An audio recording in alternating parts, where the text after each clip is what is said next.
Malam ini, ya tuan-tuan, malam ini saya merayu kepada tuan-tuan. Malam ini adalah malam yang sangat besar, malam yang sangat hebat. Jangan lupa, jangan tinggal, jangan lalaikan malam ini.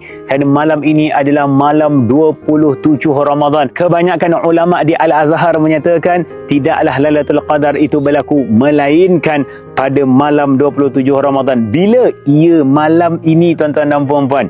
Di antara ibadah-ibadah yang boleh kita lakukan pada malam ini, solat, baca Al-Quran, istighfar, bersolawat dan memperbanyakkan doa.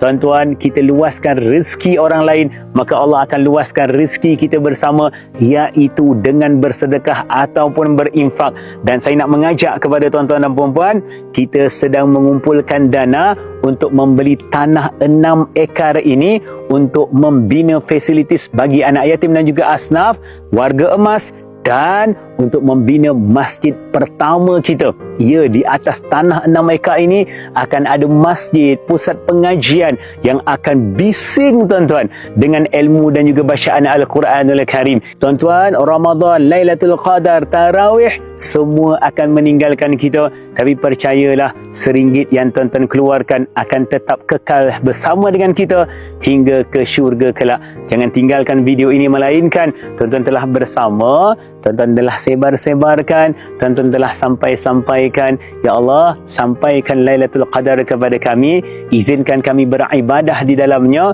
dan gandakanlah rezeki dengan RM1 yang telah kami keluarkan.